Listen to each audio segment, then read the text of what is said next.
One, two, three, four.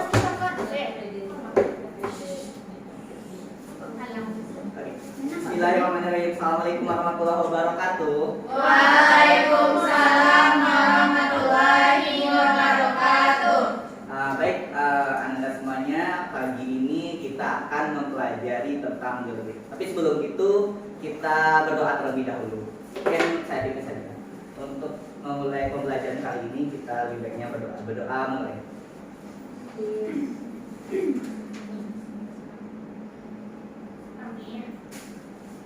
Kita selesai.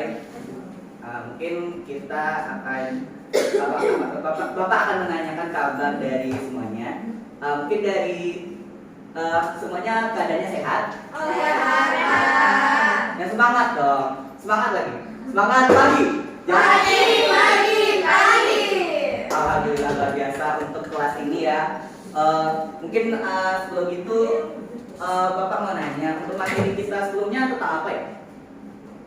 Lupa, Pak. Mungkin ada yang ketua kelasnya atau yang lainnya mau mengingatkan? Iya, sistem pencernaan. Mungkin Bapak mau review. Mungkin apa saja dari sistem pencernaan itu? Mungkin dari Rini atau Putri? Sistem pencernaan itu ada organ-organnya Pak, ada mulut, kerongkongan, lambung Pak. Oke. Mungkin untuk sudah dijelaskan ya untuk sistem-sistemnya bagaimana, cara kerjanya mana. Mungkin kita akan lanjut untuk materinya yaitu terkait dengan temannya masih terkait dengan sistem pencernaan, namun ini kaitannya lebih spesifik lagi ke kimianya. Oke. Mungkin untuk tujuan pembelajarannya sudah bisa dilihat di layar, yaitu masih terkait yang sama, cuman untuk indikatornya yaitu menentukan pencernaan mekanis dan enzimatis pada makanan. Kemudian untuk melalui pengumpulan data penyelidikan tentang pencernaan mekanik dan kimiawi, serta menyajikan hasil dari penyelidikan tentang pencernaan mekanik dan kimiawi. Mungkin sebelum kita memulai pembelajaran, Bapak mau membagikan suatu lembar kerja nantinya. Mungkin bisa dibagi kelompok, mungkin karena Bapak punya empat buah, jadi Bapak bagi 4 kelompok saja.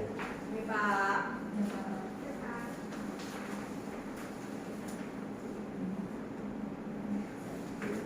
Ini berapa? Oke. Makasih, Pak.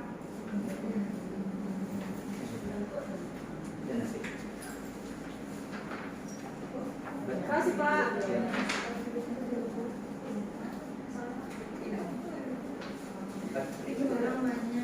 Oke, jadi bertiga aja kan? Mungkin bertiga saja karena tiga saja. Oke, silakan Anda lihat itu dari jobsnya itu ada terkait kalau diisi nama kelompoknya, kemudian kelas dan anggota-anggota kelompoknya. Baik, Pak. Isi. Kan isi.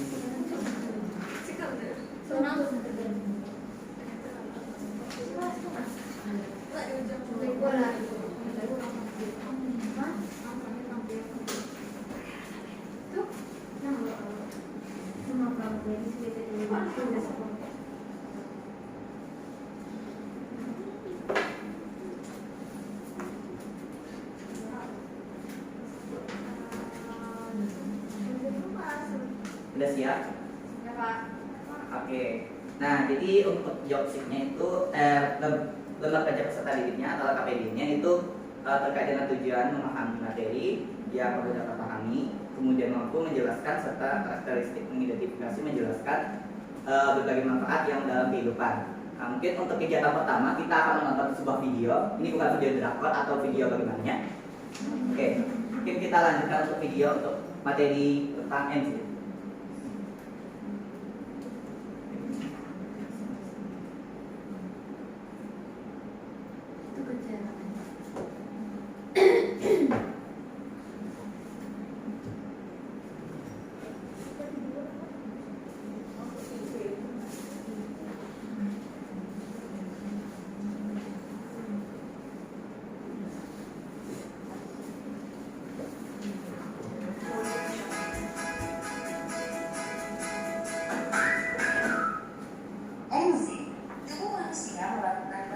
proses reaksi kimia yang berbeda.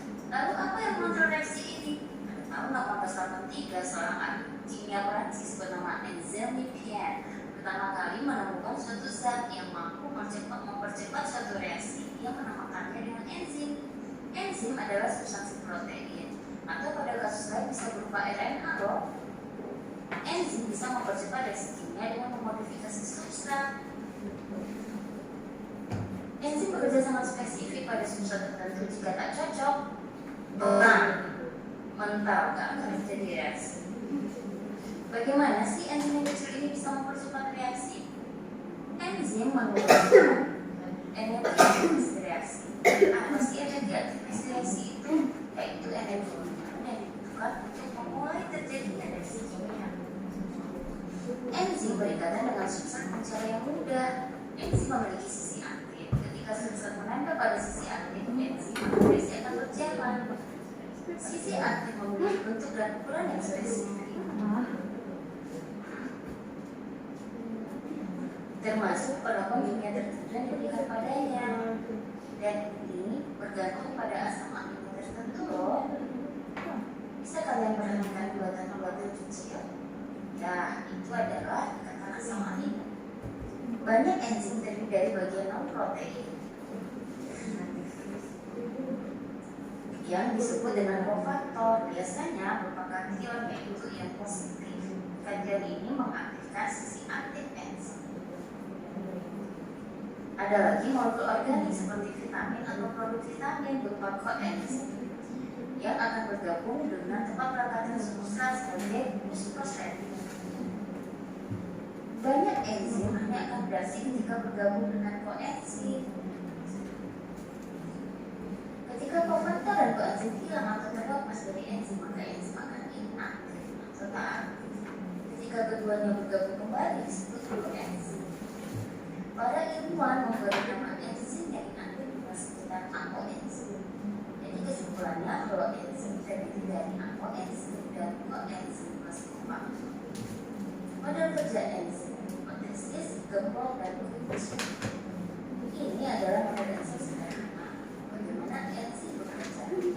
Substrat memiliki sisi yang cocok dengan sisi aktif, persis seperti kunci dan gemboknya matching.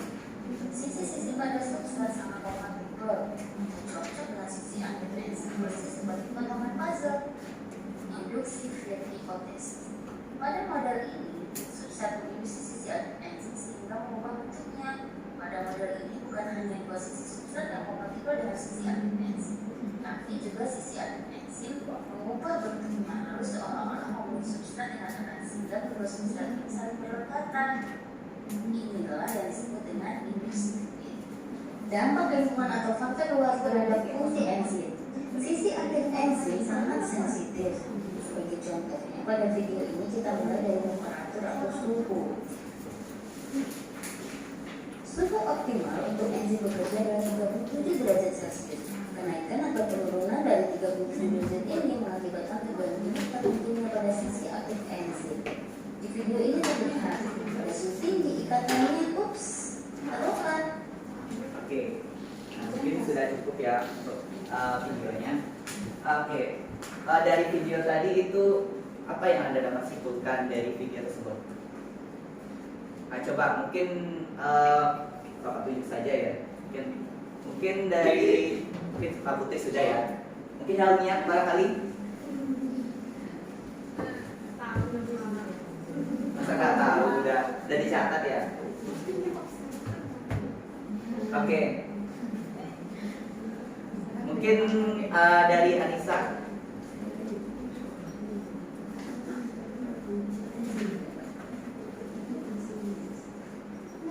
Ya Allah.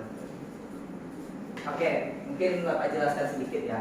Oke, dari video tadi itu bahwasannya itu kita perlihatkan di sana itu bentuk-bentuk dari enzim. Nah, enzim itu sendiri merupakan senyawa protein yang dibentuk oleh sel sehingga itu berfungsinya untuk membuat laju reaksi pada suatu mungkin pada metabolisme itu berjalan dengan lancar. Mungkin kalau tanpa tanpa enzim itu mungkin untuk pergerakan dari si metabolismenya itu terlalu standar gitu. Jadi gunanya ini untuk mempercepat lajunya. Ya Pak. Mungkin dari video itu ada juga dijelaskan juga bahwasanya itu ada jenis-jenisnya, jenis enzimnya, mungkin kemudian untuk sifatnya bagaimana, mungkin untuk yang lainnya bagaimana nanti kita akan pelajari. Mungkin kita lanjut untuk video kedua.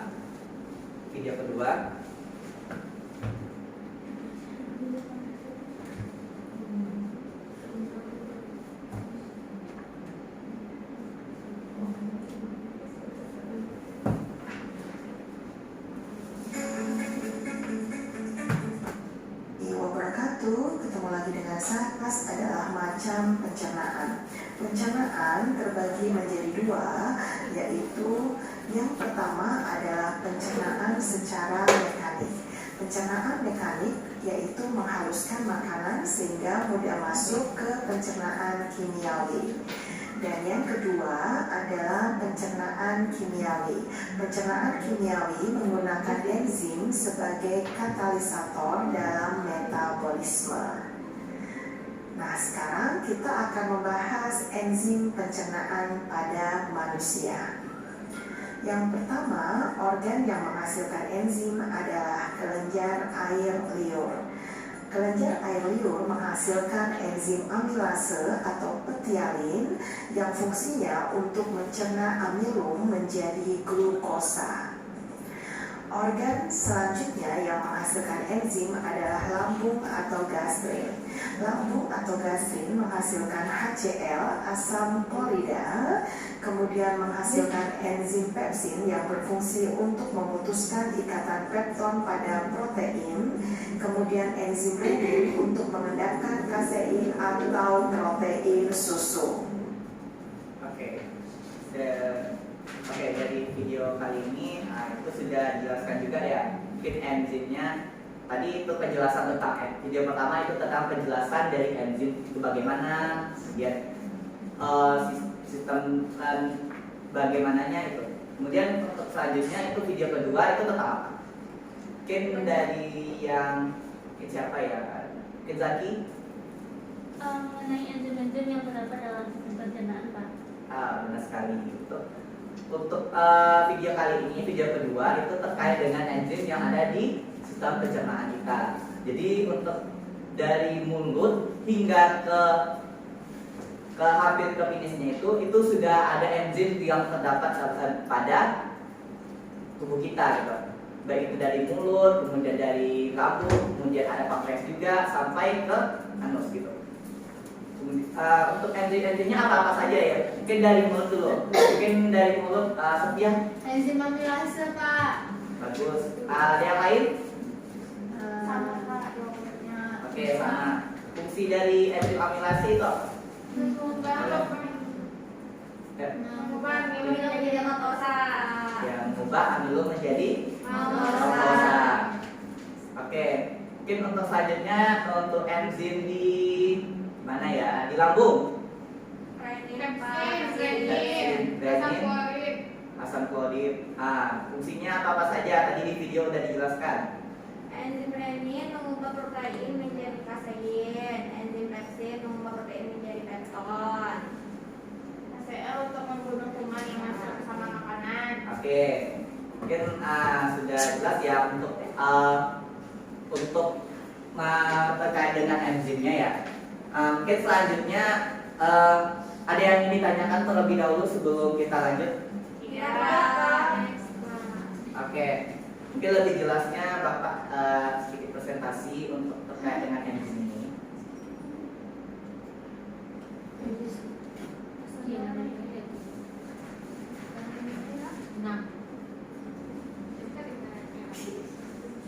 Oke, untuk sedikit ya, ini sedikit kali 3 menit saja. Nah, di sini untuk enzim ini kita di dalam enzim itu terdapat katalis. Yang katalis ini berfungsi juga sebagai zat yang meningkatkan laju reaksi. Jadi si enzim ini terdapat juga sebuah zat yang nantinya berguna untuk mempercepat lajunya. Dan ini untuk untuk grafik dari si katalis ini seperti ini, tanpa si katalis. Jadi untuk produksi dari si substrat menjadi produk keratenan semuanya. Iya, Pak. Untuk reaksi dari si enzim ini, jadi tanpa si ada juga dua reaksi di sini di dalam gambar di sini ya. Kita lihat itu ada reaksi tanpa si katalis satu, kemudian reaksi tanpa si memakai dengan katalis. Nah, jadi untuk energi nampak juga perbedaan lajunya, namun untuk produk dari yang dihasilkan itu sama gitu. Karena adapun katalis maupun tidak itu tidak mempengaruhi dari jumlah produk yang dihasilkan gitu. Nah, mungkin untuk selanjutnya yaitu tentang tentang struktur dari si enzim ini. Nah, dari video tadi itu sudah dijelaskan juga ya untuk komponen-komponen si enzim itu terdiri atas 3 gitu. Terdiri atas 2 sebenarnya ya. Yang pertama yaitu ada yang bersifat yang mengandung proteinnya, ada yang tidak. Nah, untuk mengandung proteinnya itu dibagi juga menjadi 3. Yang pertama yaitu terkait dengan ada kofaktornya, kemudian ada katalisnya, kemudian koenzimnya, kemudian ada juga apoenzimnya. Mungkin dari penjelasan saya ada yang ingin ditanyakan lagi? Mungkin kita next materi selanjutnya. Oke, tadi di video tadi juga disinggung ya untuk kerja dari enzim ini. Nah, jadi dalam kajiannya itu terdiri atas 2 teori gitu. Teori yang pertama yaitu teori gembok dan kunci. Misalnya untuk gembok dan kunci ini kalau kita ibaratkan kayak pintu ini lah, kan ada gembok, ada kuncinya, ada apa ya? Yang ininya kan, yang besinya ini untuk menguncinya. Nah, jadi ibaratkan seperti itu. Kalau cocok itu berarti produksi untuk produknya itu berhasil. Jika tidak, maka dari hasil dari substrat menjadi produknya itu tidak berhasil. Kemudian ada juga induksi pas. Jadi untuk si enzimnya ini nanti menyesuaikan dengan bentuk substratnya. Mungkin untuk selanjutnya yaitu cara mengontrol dari kerja dari metabolisme ini.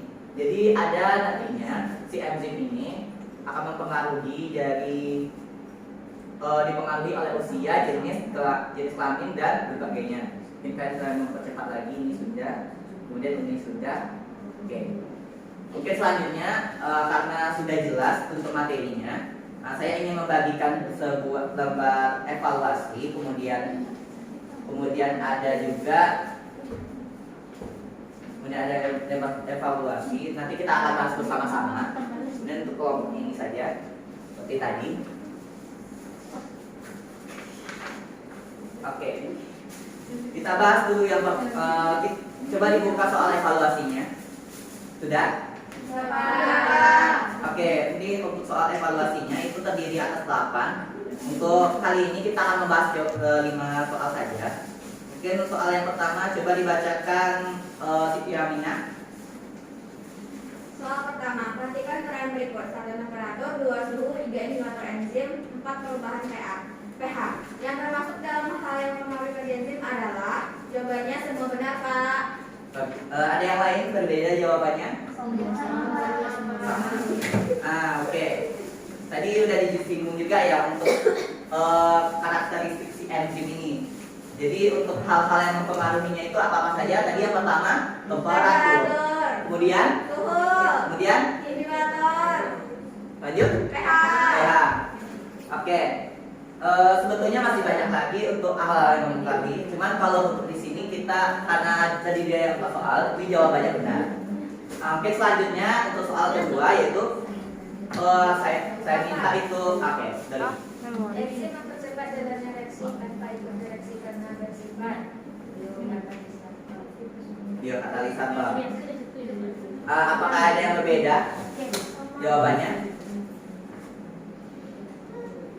Mohon perhatiannya semuanya. Tidak, Pak. Tidak. Tidak. Jawabannya Oke, berarti jawabannya benar ya untuk biokatalisator, karena enzim itu sudah dijelaskan tadi fungsinya itu untuk mempercepat laju reaksi. Oke. Selanjutnya yaitu di bawah, saya bacakan saja. Untuk di bawah ini yang termasuk sifat enzim yang benar kecuali apa? kok A? Dia kalau banyak tuh. Oke. Ada yang lain? Sama, Pak. Sama. Sama, Pak. Ya, jawabannya benar ya. Kalau untuk B, C, D itu kenapa tidak benar? Katanya Karena kecuali, benar. Pak. Karena benar. Iya, Ya. kecuali, Pak. Oke, karena benar ya. Untuk enzim itu dijelaskan juga karena itu si enzim itu sebagai katalisator, kemudian membutuhkan jumlahnya itu sedikit. Karena kalau terlalu banyak itu akan mempengaruhi terlalu cepatnya laju reaksi dalam tubuh. Kemudian untuk bekerja di luar, jadi si enzim ini bekerjanya ada dua, ada yang di dalam, ada yang di luar. Oke, selanjutnya yaitu komponen penyusun enzim sudah dijelaskan tadi. Apa saja? Apa ini? Faktor ke enzim. Iya. Kecualinya apa? Katabolisme. Katabolisme. Oke. Next untuk soal selanjutnya yaitu perhatikan gambar berikut. Enzim yang berfungsi Yang berfungsi memfungsikan lemak. memfungsikan lemak menjadi asam lemak menjadi gliserol dihasilkan oleh nomor. Pak. Lanjut. Jawabannya B, Pak. 4. Iya, Pak. 4. Ada yang lain? Ada yang lain? Sama, Empat. Pak. Sama, Pak. Apa 4? Ada yang berbeda jawabannya? Itu pankreas, Pak. Karena enzim itu adalah enzim lipase, Pak, di mana memecah lemak menjadi asam lemak. Terdapat di pankreas. Nomor Di 4. pankreas. Ya. Ya benar ya untuk jawabannya untuk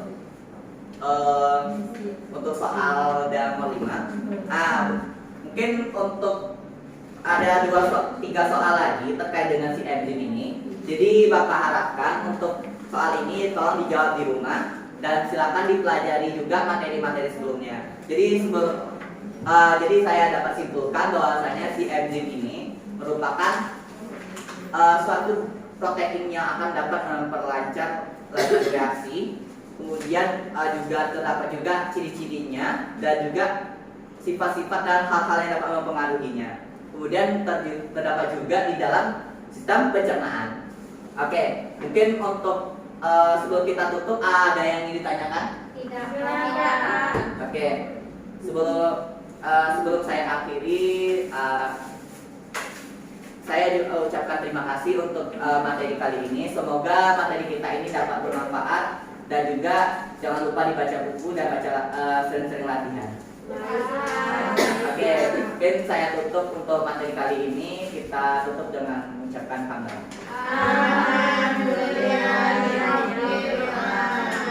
Saya akhiri. Assalamualaikum warahmatullahi wabarakatuh. Waalaikumsalam.